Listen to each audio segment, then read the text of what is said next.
بسم اللہ الرحمن الرحیم۔ السلام علیکم۔ پروفیسر اختلاف رائے کے ساتھ میں افتخار کا آدمی۔ جرنیلوں نے عشق کیا، جرنیل خوار ہو گئے۔ ججوں نے عشق کیا، جج خوار ہو رہے ہیں۔ سیاستدانوں نے عشق کیا، سیاستدان خوار ہو گئے۔ عوام نے عشق کیا، عوام بھی خوار ہو گئے۔ تو خان صاحب سے جس نے بھی عشق کیا اس نے رسوائی کے علاوہ کچھ نہیں پایا۔ اس لیے کہتے ہیں کہ بڑھاپے کا عشق جو ہے وہ خواری کے سوا کچھ نہیں دیتا۔ تو یہی کچھ ہو رہا ہے۔ خان صاحب سے جس نے بھی عشق کیا اس کے دامن میں یا تو رسوائی ڈال دی گئی یا رسوائی آ گئی۔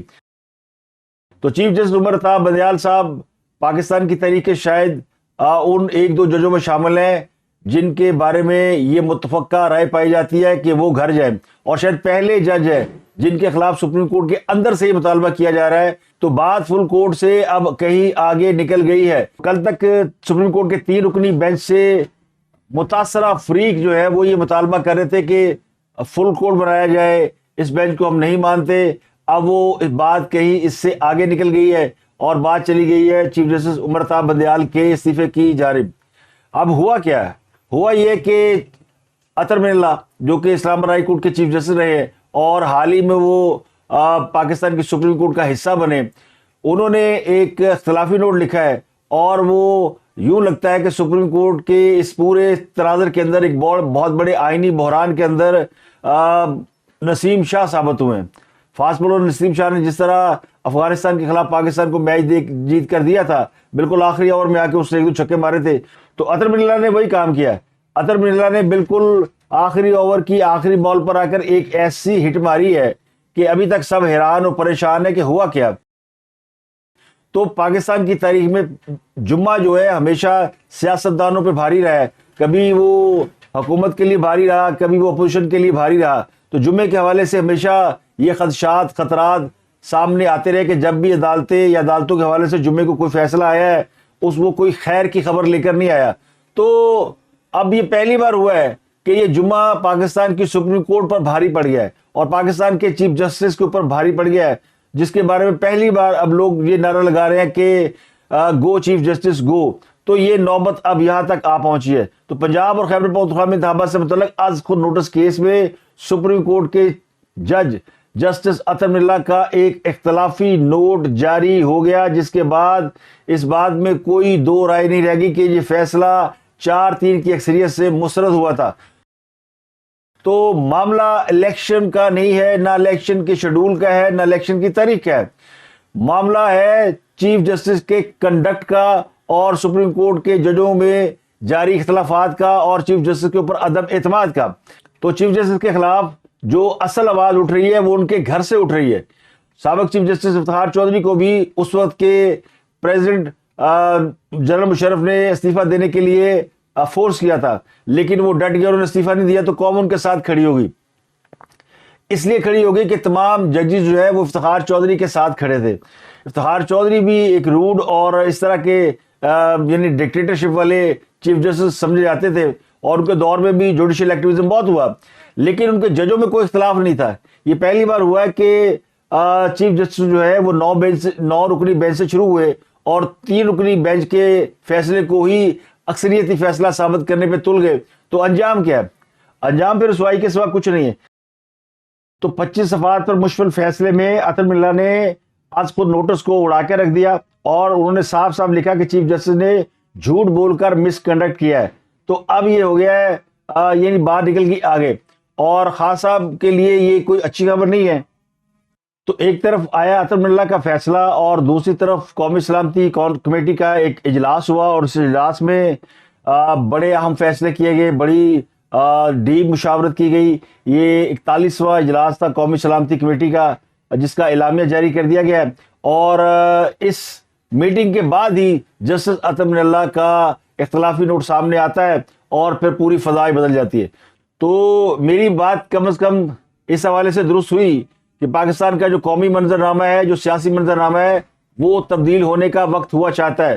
تو اطہر من اللہ کے نوٹ نے یہ جو آئینی بحران ہے، یا پاکستان کی جو سپریم کورٹ اور ورسز پارلیمنٹ ایک بہت بڑی لڑائی چل رہی ہے، اس کا تو اس نے یعنی تیا پانچا کر کے رکھ دیا ہے۔ اور اب یہ بات بھی واضح ہو گئی کہ پارلیمنٹ کا موقف بالکل ٹھیک تھا، اور جو فیصلہ پارلیمنٹ نے کیا اور پارلیمنٹ کا جو اصرار ہے کہ یہ فیصلہ 4-3 سے ہے اس کو انڈوز کیا جانا چاہیے، پارلیمنٹ نے الیکشن کی تاریخ کو مسترد نہیں کیا اور نہ ہی الیکشن کرانے سے کوئی انکار کیا، لیکن جو اصل معاملہ یہ تھا کہ کیا سپریم کورٹ آج کو نوٹس لینے کا اختیار رکھتی تھی۔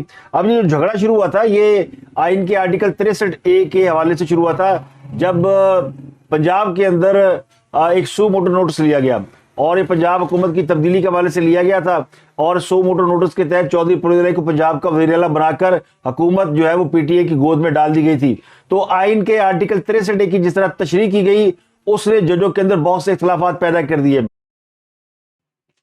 تو چیف جسٹس عمر تا بندیال صاحب کی جانب سے آئین کو ری رائٹ کرنے کا جو معاملہ ہے وہ اب ان کے گلے پڑتا ہوا نظر آ رہا ہے، اور ان کے ساتھ جو جج بیٹھے ہیں وہ بھی تنازعات کا شکار ہے، اور ان کے اوپر بھی بہت سارے شدید قسم کے الزامات ہیں، سنگین قسم کے الزامات ہیں۔ تو اطہر من اللہ کی جانب سے جو تفصیلی اختلافی نوٹ جاری کیا گیا اس میں یہ کہا گیا ہے کہ میں جسٹس یحییٰ خان افریدی کی درخواستوں کو مسترد کرنے کے فیصلے سے اتفاق کرتا ہوں۔ میں نے جسٹس منصور علی شاہ اور جسٹس جوال خان مندوخیل کے فیصلے کو پڑھا ہے، ان کے حکم نامے سے بھی اتفاق کرتا ہوں۔ تفصیلی اختلافی نوٹ میں انہوں نے یہ لکھا ہے کہ سیاسی جماعتوں سے متعلقہ مقدمات میں 100 موٹو کا استعمال کرنے میں بہت احتیاط برتنی چاہیے، اور عدالت سے رجوع کرنے والی سیاسی جماعت کی نیک نیتی بھی مد نظر رکھنا ضروری ہے۔ اطہر من اللہ کے نوٹ میں قاسم سوری رولنگ کیس کا حوالہ بھی دیا گیا ہے۔ اختلافی نوٹ میں یہ کہا گیا کہ عمران خان نے تحریک عدم اعتماد کے بعد اپوزیشن میں جانے کی بجائے استعفے دیے۔ آرٹیکل 63A کی تشریح کے دورس نتائج مرتب ہوئے ہیں۔ پی ٹی آئی کی اسمبلیوں سے استعفے کی وجہ سے سیاسی بحران میں اضافہ ہوا ہے۔ تحریک انصاف کی درخواست پر جس انداز سے کارروائی شروع کی گئی اس سے عدالت سیاسی تنازعات کا شکار ہوئی، اور اس درخواست پر کارروائی شروع کرنے سے پولیٹیکل سٹیک ہولڈرز کو عدالت پر اعتراض اٹھانے کی دعوت دی گئی۔ اختلافی نوٹ کے مطابق اگر فل کورٹ تشکیل دیا جاتا تو اس صورتحال سے بچا جا سکتا تھا۔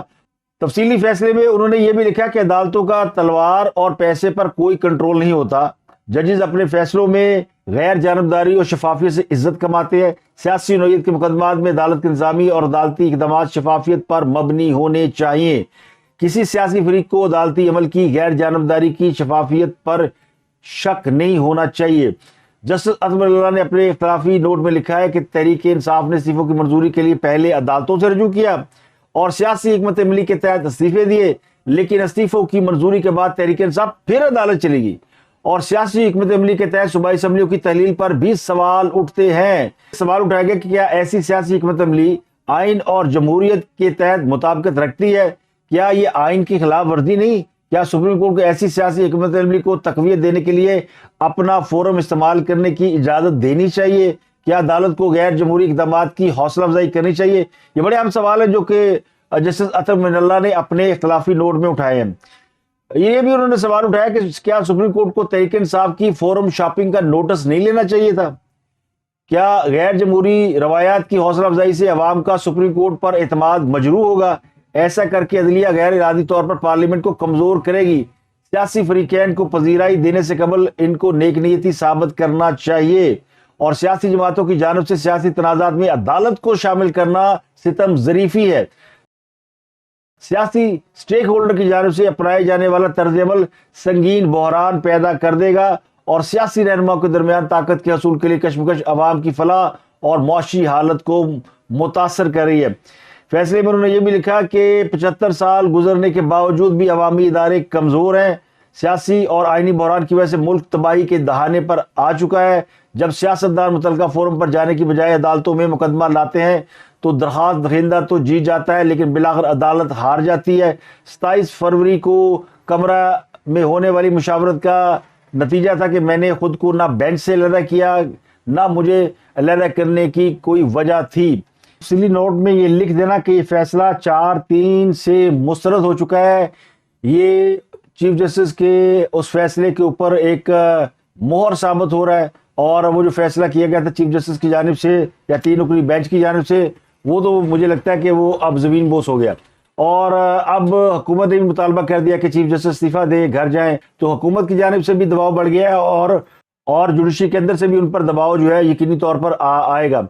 اب سوال یہ کہ کیا حکومت ان کو ہٹانے کے لیے کیا ریفرنس بھیجے گی، کیونکہ چیف جسٹس اگر استعفیٰ نہیں دیتے پھر ان کو ایک باضابطہ کارروائی شروع کی جائے گی، اور کیا سپریم کورٹ کے جو سب سے سینئر جج ہیں وہ چیف جسٹس کے خلاف مس کنڈکٹ کے الزام میں سپریم جوڈیشل کونسل کا اجلاس طلب کر سکتے ہیں. تو یہ وہ سارے پاسبل آپشن ہیں جو کہ آنے والے وقتوں میں لیے جا سکتے ہیں. یعنی چیف جسٹس امرتا بندیال صاحب کے بارے میں یہ گمان کرنا کہ وہ غیرت کھا کے استعفیٰ دے دیں گے, یہ تو میرا خیال ہے اگر انہوں نے استعفیٰ دینا ہوتا تو وہ کئی ماہ پہلے استعفیٰ دے کر گھر جا چکے ہوتے. ان کے اوپر بہت سارے الزامات ہیں. ان کے اوپر یعنی جس جوڈیشری کے اوپر یا جن ججوں کے اوپر یہ الزام لگ جائے کہ ان کے بچے ایک سیاسی جماعت کا حصہ ہے, ان کی بیویاں وہاں بیٹھ کے لنگر تقسیم کرتی ہیں اور اہل خانہ جو ہے وہ ان کی پارٹی تقریبات میں پائے جاتے ہیں اور ان کی کسی سیاسی جماعت کی ممبرشپ ہے, تو اس جج کو از خود ہی عزت کے ساتھ گھر چلے جانا چاہیے تھا. جج کی 15 لاکھ تنخواہ ہوتی ہے, اگر وہ استعفیٰ دے کے گھر بھی چلا جاتا ہے تو کم از کم 10 لاکھ روپے کی پینشن اس کو ملتی ہے.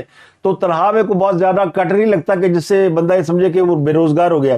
اور پھر آپ اور بڑے کام کر سکتے ہیں. تو امرتا بندیال صاحب شاید وہ پاکستان کی تاریخ میں ایک بہت ہی یعنی ایسے جج ثابت ہوئے جن کے اوپر کئی الزامات لگ رہے ہیں. یعنی جھوٹ بولنے کا الزام ان پہ لگ گیا اور ثابت ہو گیا. ان کے ایک ساتھی جج نے یہ کہہ دیا کہ جی میں تو بینچ میں شامل تھا, میں نے تو کہا ہی نہیں مجھے بینچ سے نکالیں, اور چیف جسٹس نے انہیں بینچ سے نکال دیا اور پھر یہ کہہ کے نکال دیا کہ وہ اس بینچ کا حصہ نہیں بننا چاہتے. تو ایک تو وہ جھوٹے ثابت ہوئے, بددیانت ثابت ہوئے, اور جو جس فیصلے کو وہ کہہ رہے تھے کہ وہ 3-2 کی اکثریت سے آیا ہے وہ اقلیتی فیصلہ ثابت ہوا ہے. اگر یہ کہا جائے کہ عطا اللہ کے فیصلے نے منجی ٹھوک دی ہے اور وہ کہتے ہیں کھیل ختم پیسہ ختم, یہ کہانی مک گئی ہے, اور اب یہ جو آئینی بحران, عدالت پہ حملہ, عدلیہ کی عزت, چیف جسٹس کی عزت, یہ ساری جو ہے وہ باتیں پیچھے رہ گئی ہیں. اب معاملہ ہے کہ چیف جسٹس کے اوپر ان کے اپنے فورم کی جانب سے عدم اعتماد کا اظہار ہوا ہے, مس کنڈکٹ کیا ہے, بہت بڑی وائلیشن ہے, ان کے خلاف ریفرنس بنتا ہے. اب ان کے خلاف کارروائی کون کر سکتا ہے؟ تو یہ آئین یہ کہتا ہے, قانون یہ کہتا ہے کہ اگر چیف جسٹس کے خلاف کوئی شکایت ہو تو پھر جو سینئر موسٹ جج ہے وہ سپریم جوڈیشل کونسل کا اجلاس بلانے کا اختیار رکھتا ہے. تو حکومت کے پاس ایک گراؤنڈ بالکل تیار ہے, لیکن حکومت نے آپشن یہ دے دیا ہے امرتا بندیال صاحب کو کہ عزت کے ساتھ وہ استعفیٰ دے کر گھر چلے جائیں, ورنہ پھر ویسے ہی ان کو گھر بھیجا جا سکتا ہے جیسے 10 اپریل کو وزیر ہاؤس سے ایک شخص کو جو کہ لیٹ گیا تھا, پلسیٹیاں مار رہے تھے, میں نہیں جانا, اس کو پھر جب نکالا گیا تو اس کے گال سرخ ہو چکے تھے. تو پھر کئی نوبت یہاں تک نہ پہنچے, تو اللہ نہ کرے کہ نوبت یہاں تک پہنچے. دوسرا جو بڑا دھماکہ ہوا وہ دھماکہ ہوا ہے کہ یہ جو قومی سلامتی کمیٹی کا ایک اجلاس تھا, بڑا امپورٹنٹ اجلاس تھا. اس اجلاس میں بڑی اہم باتیں, بڑے اہم فیصلے ہوئے. ایک تو فیصلہ یہ ہوگا کہ یہ جو پاکستان کے اندر دہشت گردی دوبارہ ہو رہی ہے, یہ کیوں ہوئی ہے؟ یہ اس وجہ سے ہوئی ہے کہ جب افغانستان سے کچھ لوگوں کو واپس آنے کی اجازت دی گئی ہے, اور جو لوگ واپس آئے تھے انہوں نے پاکستان کے اندر آ کر دہشت گردی میں اضافہ کر دیا. تو یہ سیدھا عمران خان کی حکومت کے اوپر ایک چارج شیٹ ہے. خان صاحب نے اپنے دور حکومت میں تقریباً کالعدم تحریک طالبان کے 40,000 لوگوں کو افغانستان سے لا کر کے پی کے میں آباد کیا تھا.